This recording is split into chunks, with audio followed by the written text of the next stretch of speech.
कहानी की शुरुआत होती है घने जंगल के बीचों बीच एक बड़ी नदी से, जहां जेफ नाम का एक आदमी अपने कुछ साथियों के साथ इसी नदी में आगे की तरफ बढ़ रहा होता है। ये लोग सांपों को पकड़कर उसे शहर में बेचा करते थे, लेकिन आज ये लोग जिस जगह सांप पकड़ने जा रहे थे वो जगह बहुत ज्यादा खतरनाक थी। यहाँ बोट का कैप्टन भी जेफ से कहता है कि जिस जगह तुम लोग जा रहे हो वो जगह श्रापित है और जहरीले सांपों से भरी हुई है, और मैंने सुना है कि वहाँ क्रिम्सन नाम का एक बहुत ही बड़ा एनाकोंडा रहता है। जो भी उस जगह पर जाता है वो एनाकोंडा उसे मार देता है। लेकिन जेफ मुस्कुराते हुए बोट के कैप्टन से कहता है कि बस तुम मुझे वहां तक पहुंचा दो, वहां तुम्हें तुम्हारे पैसे मिल जाएंगे और तुम अपनी बोट को लेकर वापस आ जाना। जेफ सांपों को पकड़ने का एक एक्सपर्ट शिकारी था और आज जेफ खास उस क्रिम्सन एनाकोंडा को पकड़ने के लिए इस जंगल में आया था। कुछ देर बाद ये लोग उस जगह तक पहुंच जाते हैं और यहाँ बोट का कैप्टन जेफ से ज्यादा पैसे मांगने की डिमांड करता है, क्योंकि ये एक बहुत खतरनाक जगह थी और यहाँ तक किसी को पहुंचाना एक बहुत ही बड़ा रिस्की काम था। जेफ भी इनकार नहीं करता और वो जेब से पैसे निकालकर उसे दे देता है। लेकिन जैसे ही बोट का कैप्टन पैसे लेने के लिए दोनों हाथ आगे बढ़ाता है, तब जेफ जानबूझकर पैसे नीचे गिरा देता है, जिसे खुशी खुशी बोट का कैप्टन उठाने लगता है। पैसे उठाने के बाद जब वो मुस्कुराते हुए जेफ की तरफ देखता है, तब जेफ उसके गले में चाकू घोंपकर उसे मार देता है और बेरहमी से उसका गला काटकर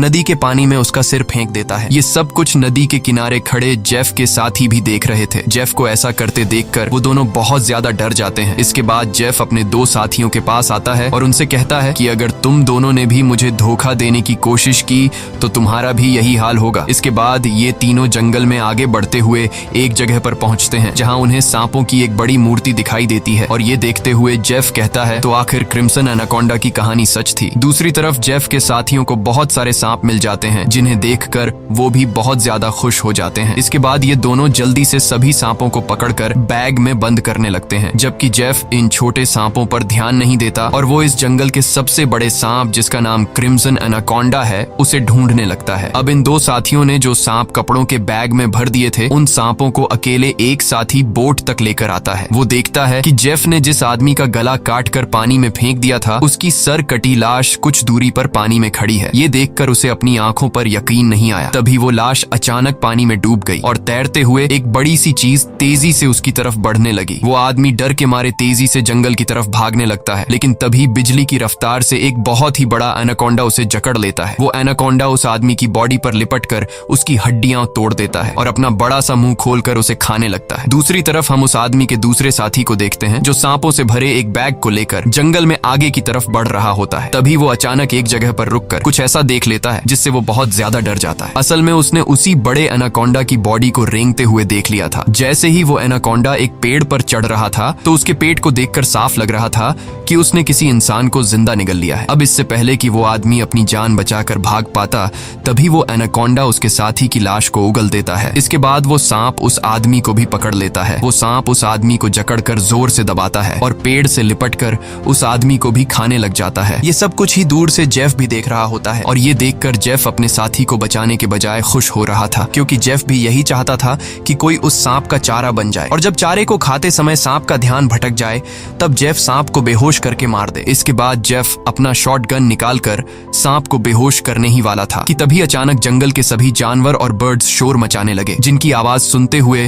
वो एनाकोंडा अपने शिकार को ऐसे ही छोड़कर चला जाता है। आखिर कुछ तो ऐसा था जिससे जंगल के सभी जानवर डर रहे थे। अब यहाँ सीन कट होता है और हमें एक सर्कस शो दिखाया जाता है। ये सर्कस अब बंद होने के कगार पर था। कोई भी इस सर्कस को देखने का इंटरेस्ट नहीं रखता था। यहाँ सर्कस के मालिक के पास बिली यांग नाम का एक लड़का आता है, जो सर्कस के मालिक को पैसों से भरा हुआ एक सूटकेस देकर सर्कस में काम करने वाले सभी लोगों को खरीद लेता है, क्योंकि उसने थाईलैंड जाकर एक नया सर्कस खोलने का प्लान बनाया हुआ था। सर्कस के लोग बिली यांग के पास इतने सारे पैसे देखकर परेशान हो जाते हैं, क्योंकि आज से कुछ साल पहले बिली यांग बहुत गरीब हुआ करता था। वो भी इन लोगों के साथ मिलकर सर्कस में काम किया करता था, लेकिन पता नहीं कि बिली यांग अब कौन सा ऐसा काम करने लगा जिससे वो रातों रात इतना अमीर हो गया। अगली सुबह बिली यांग बोट के जरिए सभी लोगों को थाईलैंड ले जाने का प्लान बनाता है। अब क्योंकि बिली यांग ने इन सभी लोगों को खरीद लिया था, इसलिए ये सभी उसकी बात मानकर बोट में बैठ जाते हैं और बोट का कैप्टन बोट को चलाने लगता है। रास्ते में बिली यांग बाथरूम में छिपकर किसी को कॉल करता है और कॉल पर वो सामने वाले से कहता है कि डिलीवरी तैयार है, जल्द ही मैं इन लोगों को लेकर तुम्हारे पास पहुंच जाऊंगा। बिली यांग की इन बातों से हमें पता चलता है कि वह बोट पर मौजूद लोगों के साथ कुछ गलत करने वाला है। कुछ दूर आगे जाने के बाद ये लोग देखते हैं कि आगे का रास्ता बंद है, जहां लकड़ी और कई सारे कंटेनर्स रखकर किसी ने रास्ता रोक दिया था। तब बोट का कैप्टन कहता है कि हम दूसरे रास्ते से जा सकते हैं, लेकिन उस रास्ते से जाते हुए हमें थाईलैंड पहुंचने में बहुत टाइम लगेगा। इसलिए बिली यांग को कैप्टन का आइडिया पसंद नहीं आता। वो कैप्टन को धमकी देता है कि जो भी हो हमें वक्त पर थाईलैंड पहुंचना है, क्योंकि वहां हमारा शो है जिसके पैसे मैं एडवांस ले चुका हूं। अगर हमने शो नहीं किया तो हम बर्बाद हो जाएंगे। कैप्टन कहता है कि अगर तुम लोग लंबे रास्ते से नहीं जाना चाहते तो फिर हमारे पास यही एक रास्ता है। वह कहता है कि हम इन सारी चीजों को बॉम्ब से उड़ा देंगे और अपना रास्ता बनाकर यहाँ से निकल जाएंगे। बिली यांग को कैप्टन की बात ठीक लगती है और वो इसके लिए तैयार हो जाता है, लेकिन उन्हें पता नहीं था कि ये लोग कितनी बड़ी गलती करने जा रहे हैं। इसके बाद ये लोग कंटेनर्स के पास बॉम्ब रखते हैं और फिर उन्हें रिमोट से उड़ा देते हैं। ऐसा करने से उनका रास्ता तो साफ हो गया, लेकिन धमाके की वजह से ढेर सारे सांप उनके बोट पर गिर जाते हैं, क्योंकि उन सभी कंटेनर्स में सांप भरे थे। डर के मारे ये लोग यहाँ वहाँ भागने लगते हैं। अब पूरी बोट सांपों से भर चुकी थी और ये सांप बोट पर मौजूद लोगों को डसने लगते हैं। यहाँ लेनी नाम की एक लड़की समझदारी से काम लेते हुए पाइप के जरिए प्रेशर से पानी खोल देती है और अपने आसपास जितने भी सांप होते हैं सबको बोट से नीचे पानी में गिरा देती है। बिली यांग डर के मारे बोट के बाथरूम में छिप जाता है, लेकिन तभी अचानक बाथरूम की छत टूट जाती है और बहुत सारे सांप बिली यांग के ऊपर गिर जाते हैं। उनसे बचने के लिए वह नदी में कूद जाता है और तैरते हुए किनारे तक पहुंचता है, लेकिन वहां पर भी एक किंग कोबरा उसके सामने आ जाता है। अब इससे पहले कि वो किंग कोबरा बिली को काट पाता, तभी कोई आदमी सांप पर पैर रखकर उसे कुचल देता है और बिली यांग की जान बचा लेता है। यह इंसान कोई और नहीं बल्कि जेफ था। अब जेफ ने बिली की जान बचाई थी, इसलिए बिली उसे अपने बोट पर ले आता है। जेफ यहाँ सभी से झूठ कहता है कि मैं एक वाइल्ड एक्सप्लोरर हूँ और एक एक्सीडेंट की वजह से यहाँ जंगल में फंस गया हूँ। तभी सर्कस के एक आदमी जिसका नाम जियाओ है, उसके कान में तेज दर्द होने लगता है। दर्द इतना ज्यादा था कि वह नीचे गिर जाता है। जब जेफ उसके कान में गौर से देखता है तो उसे पता चल जाता है कि जियाओ के कान में तकलीफ क्यों हो रही है। इसके बाद जेफ अपनी उंगली पर एक कट लगाकर उसे जियाओ के कान के पास ले जाता है और तभी जियाओ के कान से एक पतला जहरीला सांप निकलकर जेफ की उंगली को काट देता है, लेकिन सांप के काटने के बावजूद जेफ को कुछ नहीं होता और वह उस पतले सांप को पानी में फेंक देता है। ये देखकर लेनी बहुत हैरान हो जाती है और सोचने लगती है कि आखिर सांप के काटने के बाद भी जेफ पर जहर का असर क्यों नहीं हुआ। लेनी भी सांपों के बारे में जानकारी रखती थी। वह जानती थी कि एक सांप के जहर से इम्यून होने के लिए इंसान को बहुत सारा सांप का जहर अपने शरीर में डालना पड़ता है, तब जाकर उस इंसान पर सांप के जहर का असर नहीं होता। ये सारी चीज वह बिली यांग को भी बताती है और कहती है, मुझे जेफ ठीक नहीं लग रहा। तुमने भी देखा कि सांप ने उसे उंगली पर काटा, लेकिन जेफ को कुछ नहीं हुआ। लेकिन बिली यांग लेनी की बातों पर ध्यान नहीं देता और कहता है कि हमें जेफ का शुक्रिया अदा करना चाहिए, क्योंकि उसने मेरी और हमारे एक साथी की जान बचाई है। दूसरी तरफ जेफ इस बोट के कैप्टन से मिलता है। जेफ बोट के कैप्टन को ढेर सारे पैसे देकर एक नक्शा दिखाता है और बोट के कैप्टन से कहता है कि अगर तुमने मुझे नक्शे पर बताई गई जगह पर पहुंचाया तो मैं वहां पहुंचकर तुम्हें और भी ढेर सारे पैसे दूंगा। कैप्टन उस जगह का नाम सुनते ही बंदूक उठाकर जेफ पर तान देता है। वह कहता है कि अगर दोबारा तुमने वहां जाने की बात की तो मैं तुम्हें गोली मार दूंगा। दरअसल कैप्टन भी उस जगह के बारे में जानता था कि वहां एक बहुत ही खतरनाक क्रिम्सन नाम का एनाकोंडा रहता है। यह सुनकर जेफ वहां से चला जाता है। कैप्टन बोट में बैठकर मछलियां पकड़ने लगता है, लेकिन तभी हम देखते हैं कि कैप्टन जिस फिशिंग रॉड से मछलियां पकड़ रहा था वह फिशिंग रॉड नीचे से कोई जोर से खींचता है, जिसकी वजह से वह फिशिंग रॉड कैप्टन के हाथ से छूटकर नीचे गिर जाती है। अब कैप्टन उस फिशिंग रॉड को उठाने के लिए नीचे झुकता है, लेकिन तभी उसे कोई पानी में नीचे खींच लेता है। दरअसल कैप्टन को किसी और ने नहीं बल्कि जेफ ने पानी में नीचे खींचा था। कैप्टन को मारने के बाद जेफ कैप्टन की बॉडी को उस जंगल में मौजूद एनाकोंडा को बुलाने के लिए चारे के तौर पर इस्तेमाल करता है। कुछ देर बाद सभी कैप्टन को ढूंढने लगते हैं, लेकिन बोट का कैप्टन उन लोगों को कहीं पर भी नहीं मिलता। लेनी को जेफ पर शक होने लगता है कि कहीं जेफ ने उसे मार तो नहीं दिया। वह जेफ से पूछती है कि कैप्टन कहाँ है, लेकिन जेफ कहता है कि मुझे कैप्टन के बारे में कुछ भी नहीं पता। वह यह भी कहता है कि यह जंगल है, यहाँ इंसानों का गायब होना आम बात है। तभी अचानक पूरे जंगल में एक अजीब सा शोर छा जाता है। जंगल के सभी परिंदे और जानवर शोर मचाकर भागने लगते हैं। तभी एकदम से उन सबको पानी में कुछ अजीब सी हलचल सुनाई देती है। एक साथी कहता है कि यह आवाज कैसी है। तब जेफ खुश होकर कहता है कि कुछ बड़ा आने वाला है। जेफ की खुशी से यह साफ जाहिर हो रहा था कि जैसे वह इस आने वाले खतरे का इंतजार कर रहा था। तभी हम देखते हैं कि नदी की गहराई में एक बहुत ही बड़ा एनाकोंडा जेफ के लगाए जाल की तरफ बढ़ रहा है। जेफ का लगाया हुआ फिशिंग रॉड जोरों से नीचे की तरफ खींचता है। अब जेफ एनाकोंडा को पकड़ने के लिए फिशिंग रॉड को पकड़ने की कोशिश करता है, लेकिन वह एनाकोंडा इतनी आसानी से जेफ के जाल में कहां फंसने वाला था। तभी वह एनाकोंडा उनके सामने आ जाता है। यह वह एनाकोंडा आकार में बहुत बड़ा और बेहद डरावना था, जिसे देखकर सबके गले में सांसें अटक जाती हैं। जेफ ने जो फिशिंग रॉड की रस्सी पकड़ी हुई थी, एनाकोंडा उस रस्सी को जोर से खींचता है, जिससे जेफ नीचे पानी में गिर जाता है। वह एनाकोंडा जेफ को पानी में इधर उधर पटकने लगता है, लेकिन जेफ इतनी आसानी से हार मानने वाला नहीं था। वह खुद को बचाने के लिए तैरते हुए उसी नदी में मौजूद एक छोटी बोट पर चढ़ जाता है और एनाकोंडा को पकड़ने वाले जाल की रस्सी को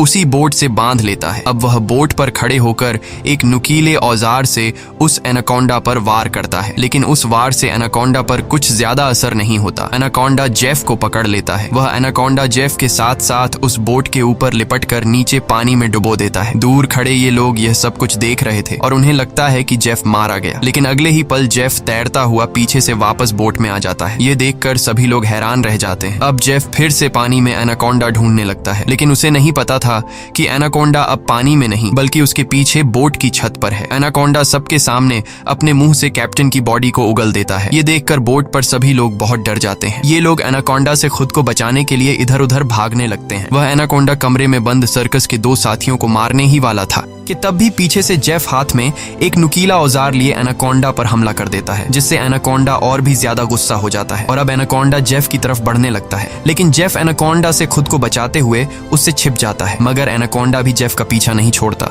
वह जेफ को ढूंढने के लिए बोट के अंदर घुस जाता है, जहां बोट के अंदर सर्कस के बाकी लोग भी छिपे हुए थे। लकीली एनाकोंडा बिली और डायना को देख नहीं पाता। वह उनके ऊपर से रेंगते हुए खिड़की से होकर बोट से बाहर निकल जाता है। ये सभी लोग बोट के कोने कोने में छिपे हुए थे। एनाकोंडा इन लोगों को ढूंढते हुए जब बाथरूम की तरफ जाता है तो वह एक बच्चे और जियाओ को देखता है। एनाकोंडा तुरंत उन दोनों पर हमला कर देता है, लेकिन यह दोनों खुद को बचाते हुए वहां से निकल जाते हैं। अब उनके पास लेनी भी पहुंच जाती है। जैसे ही एनाकोंडा लेनी पर हमला करता है, तब जियाओ समझदारी से काम लेते हुए एनाकोंडा के सिर के आगे एक मटका लाता है, जिससे एनाकोंडा का सिर मटके के अंदर फंस जाता है। मटके से अपना सिर निकालने के लिए एनाकोंडा तड़पने लगता है और इसी हलचल में यहाँ पर केरोसिन ऑयल का गैलन गिर जाता है। एनाकोंडा अपने सिर से मटके को निकालने के लिए पूरी तरह से बेकाबू हो जाता है। वह यहाँ वहां खुद को मारता है और आखिर में वह अपने सिर को बोट से पटक कर मटके को तोड़ देता है, जिससे उसका सिर आजाद हो जाता है। लेकिन आजाद होते ही पीछे से जेफ एनाकोंडा के गले में रस्सी का फंदा डाल देता है। इससे पहले कि जेफ उस एनाकोंडा को पकड़ पाता, तभी नीचे केरोसिन ऑयल गिरने की वजह से बोट में आग लग जाती है और आग धीरे धीरे बढ़ते हुए बोट में रखे बमों तक पहुंच जाती है, जिससे बोट में ब्लास्ट होने लगते हैं। तभी बोट में एक बहुत ही बड़ा ब्लास्ट होता है। अब बोट पर मौजूद सभी लोग खुद को बचाने के लिए पानी में कूद जाते हैं, लेकिन जेफ ने एनाकोंडा के गले में रस्सी बांधी थी, जिस वजह से वो भाग नहीं पाता और आग में जलकर मर जाता है। ये लोग जैसे तैसे तैरते हुए नदी के किनारे तक पहुंच जाते हैं। जहाज को जलता देखकर बिली यांग रोने लगता है। वह इस वजह से रोता है कि ये लोग अब समय पर थाईलैंड नहीं पहुंच पाएंगे। सर्कस के बाकी लोग बहुत ज्यादा डरे हुए थे, क्योंकि ये सभी जंगल के बीचों बीच थे और अब उनके पास वापस जाने के लिए बोट भी नहीं था। लेनी समझ चुकी थी कि इन सब का जिम्मेदार जेफ है। उसने इनके जहाज को एक जाल के तौर पर इस्तेमाल किया। वह जेफ से कहती है, अगर तुमने ऐसा न किया होता तो यह इतना बड़ा खतरा हम पर न आता। जेफ जवाब में कहता है कि तुम लोग जानते भी हो कि इस एक एनाकोंडा की कीमत कितनी है। अगर तुम लोगों ने इसे पकड़ने में मेरा साथ दिया होता तो आज हम सब करोड़पति होते। पैसों का नाम सुनते ही बिली यांग की आंखें चमक उठती हैं। वह थाईलैंड जाने का प्लान कैंसिल कर देता है और दौड़कर जेफ के पास आता है और कहता है, मैं तुम्हारे साथ हूँ। बताओ इस एनाकोंडा को पकड़ने के लिए हम क्या कर सकते हैं और हमें पैसे कैसे मिलेंगे। उसके बाद जेफ एक मैप निकालता है और उन्हें दिखाते हुए कहता है, अगर तुम लोग मेरी मदद करोगे तो इस मैप के जरिए मैं तुम्हें 1-2 दिन के अंदर थाईलैंड पहुंचा दूंगा। अब यहाँ बिली यांग और टीम के बाकी लोग जेफ के बोट तक जाने के लिए मान जाते हैं, लेकिन लेनी को जेफ पर बिल्कुल भी भरोसा नहीं था, इसलिए वह वहां जाने से इनकार कर देती है। तभी सर्कस टीम की एक लड़की की तबीयत अचानक खराब होने लगती है। जब बिली यांग उसके कंधे को देखता है तो उन्हें पता चलता है कि उस लड़की को एक बहुत ही खतरनाक मकड़ी ने काटा है, जिसके जहर से वो मर भी सकती थी। ये देखकर जेफ वहां पर मौजूद सभी लोगों से कहता है, मेरे पास एक ऐसी दवाई है जिससे उस लड़की का इलाज हो सकता है, लेकिन वह दवाई मेरे बोट में रखी गई है। अगर तुम इसका इलाज करना चाहते हो तो तुम्हें मुझे मेरी बोट तक पहुंचाना होगा। अब न चाहते हुए भी लेनी जेफ के साथ चलने को तैयार हो जाती है। कई घंटों के सफर के बाद जब एक साथी नदी का पानी पीने लगता है, तब जेफ उसे रोक देता है और जेफ सभी से कहता है, यहाँ का पानी कभी भी मत पियो। यहाँ के पानी में ऐसे कीड़े हैं जो पानी पीते समय इंसान के अंदर चले जाते हैं। इसके बाद वो कीड़े उस इंसान के अंदर ऐसी प्यास लगाते हैं कि वो पानी पीते पीते खुद को नदी में डुबाकर मार देता है। रास्ते में इन लोगों को भूख लग जाती है। तब जेफ पास के पत्थरों से एक सांप पकड़ता है और फिर ये लोग सांप का जहर निकाल कर उसे पकाते हैं और उसे खाकर गुजारा करते हैं। इसके बाद ये लोग फिर से अपना सफर जारी रखते हैं। कुछ देर बाद रात हो जाती है। रात को ये लोग पहाड़ के एक सुरंग में रुकते हैं जहाँ ये लोग आग जलाते हैं और जेफ साइड पर बैठा अपनी मैप पर बने हुए एनाकोंडा को देख रहा था। जेफ उस समय के बारे में सोचता है जब वो एनाकोंडा उसके सामने आया था। वो एनाकोंडा जेफ को मारने ही वाला था, लेकिन जेफ समझदारी से काम लेते हुए एक लकड़ी की बॉक्स में खुद को छुपा देता है। वो बॉक्स एक ढलान में रखी हुई थी, इसलिए जेफ बॉक्स को धक्का देकर रगड़ते हुए नीचे नदी तक पहुंच जाता है। अब जेफ इस बॉक्स से खुद को निकालने की कोशिश तो करता है, लेकिन बदकिस्मती से जेफ उस बॉक्स में हमेशा के लिए बंद हो गया और काफी समय तक जेफ उसी बॉक्स में फंसा रहा। इसके बाद ये लोग आते हैं। इन लोगों ने रास्ता खोलने के लिए डायनामाइट लगाकर कंटेनर तोड़ दिए, जिसमें से जेफ बाहर निकल गया और उनके साथ मिल गया। सीन फिर से प्रेजेंट में आता है जहां जेफ इस मैप को देख रहा था। तभी बिली यांग उसके पास आता है और कहता है, तुम उसी एनाकोंडा को पकड़ना चाहते हो ना? जेफ कहता है, हाँ, ये एक बहुत ही बड़ा एनाकोंडा है, एक ऐसा एनाकोंडा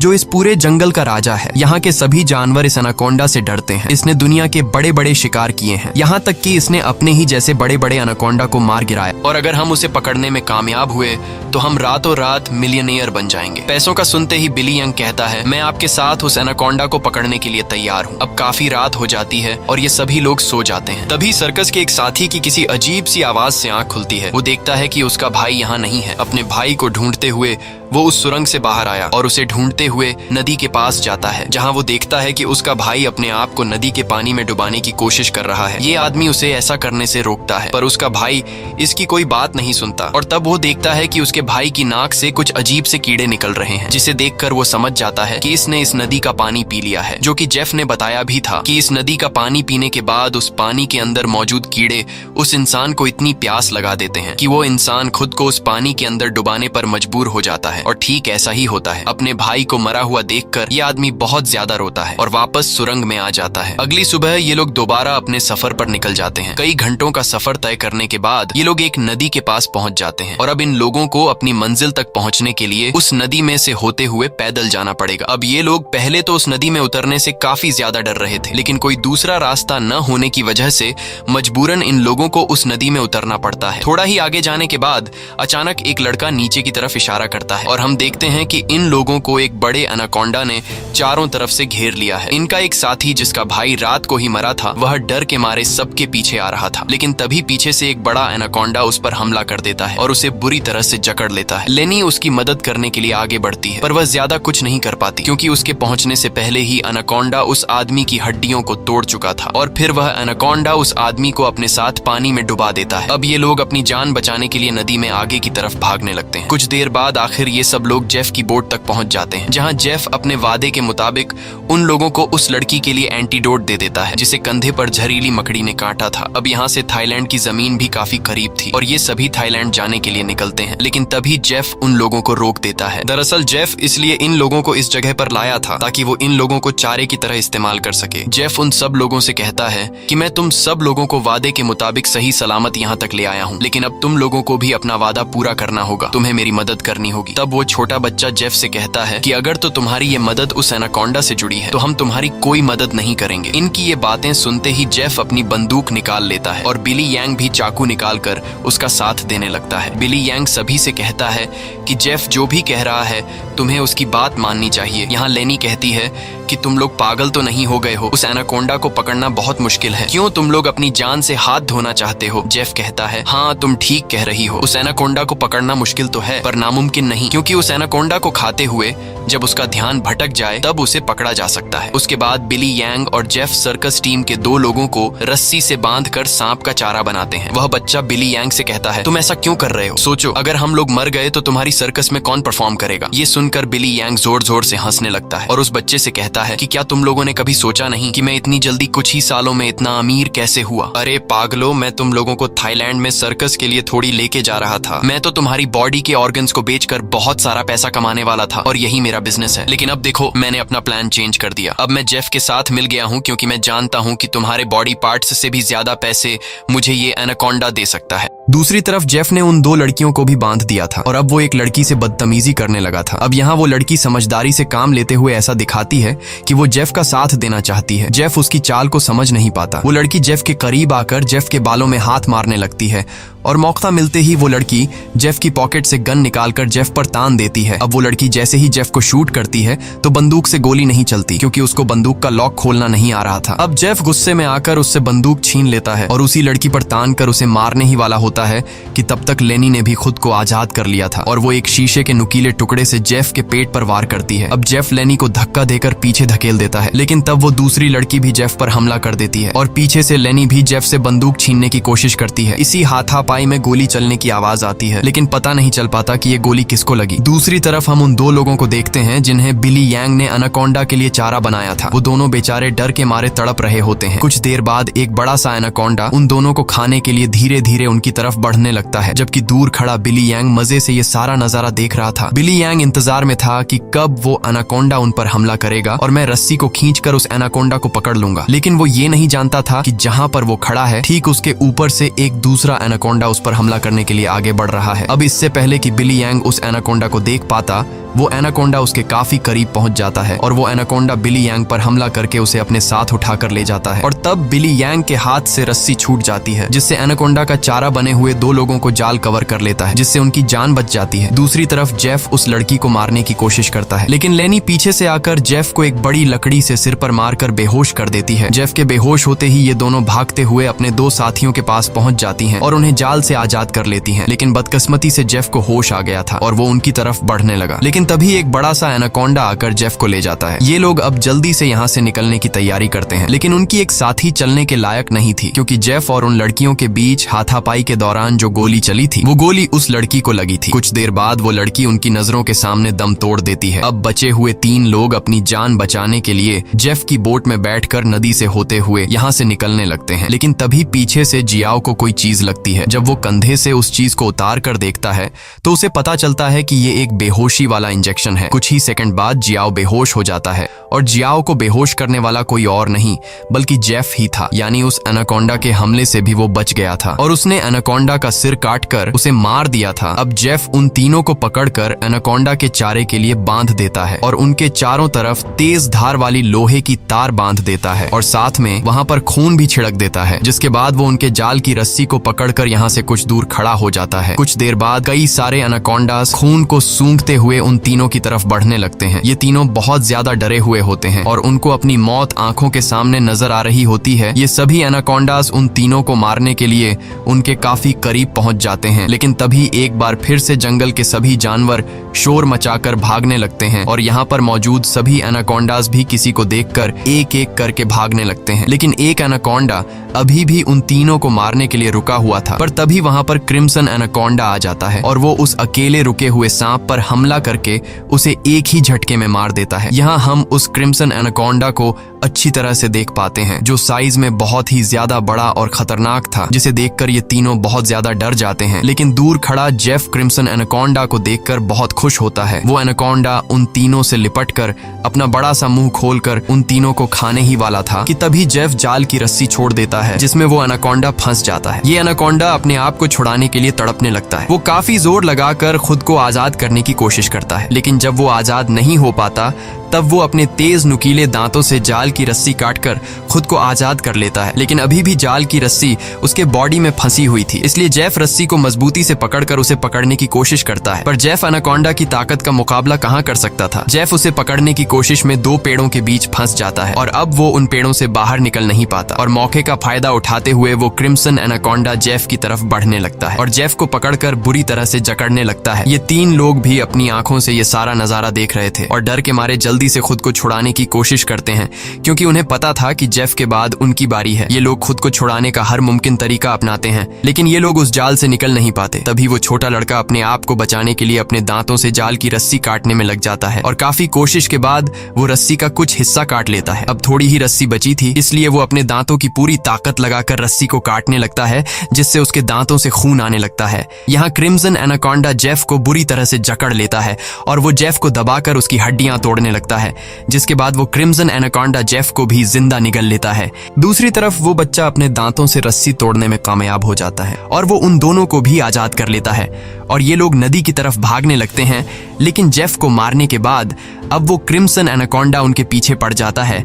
ये दोनों एक पेड़ के पीछे छिप जाते हैं, जबकि वो बच्चा एक लकड़ी के बॉक्स के अंदर खुद को छिपा लेता है। पर एनाकोंडा उसे देख लेता है और अब वो एनाकोंडा धीरे धीरे उस बच्चे की तरफ बढ़ने लगता है। बच्चा पूरा जोर लगाकर उस कंटेनर से बाहर निकलने की कोशिश करता है, लेकिन उस कंटेनर के दूसरी तरफ का दरवाजा बंद था। वो बच्चा चिल्लाकर उन दोनों से मदद के लिए पुकारता है और वो एनाकोंडा भी अब बच्चे के काफी करीब आ चुका था। अब इससे पहले कि एनाकोंडा उस बच्चे को मार पाता, तभी बाहर से जियाओ कंटेनर का दरवाजा तोड़कर उस बच्चे को बचा लेता है। अब ये तीनों फिर से अपनी जान बचाने के लिए एनाकोंडा से भागने लगते हैं, लेकिन ये पूरा जंगल उसी एनाकोंडा का था। इस जंगल में होते हुए ये लोग उससे बचकर नहीं जा सकते थे, इसलिए ये लोग एक पेड़ के पीछे छिप जाते हैं। पर तभी कुछ दूरी पर वो एनाकोंडा उन्हें देख लेता है। उन्हें देखते ही वो एनाकोंडा तेजी से उनकी तरफ आने लगता है। ये लोग खड़े होकर अपनी मौत का इंतजार करने लगते हैं, क्योंकि ये लोग जान चुके थे कि अब उनकी जान नहीं बच पाएगी। पर जैसे ही वो एनाकोंडा अपना बड़ा मुंह खोलकर उन पर हमला करता है, तभी एक मजबूत लोहे की नुकीली तार से उसका सिर बीच से कट जाता है। ये नुकीली तार असल में जेफ ने बिछाई थी, जिससे क्रिम्सन एनाकोंडा का खात्मा हो जाता है। ये लोग यकीन नहीं करते कि उनकी जान बच गई और ये लोग काफी देर तक उसकी बॉडी को देखते रहते हैं और फाइनली ये लोग जल्दी से उस जंगल को छोड़कर यहाँ से निकल जाते हैं। इसी के साथ ये कहानी खत्म हो जाती है। अगर आपको ये वीडियो अच्छी लगी हो तो हमारे चैनल को सब्सक्राइब और वीडियो को लाइक जरूर कीजिएगा।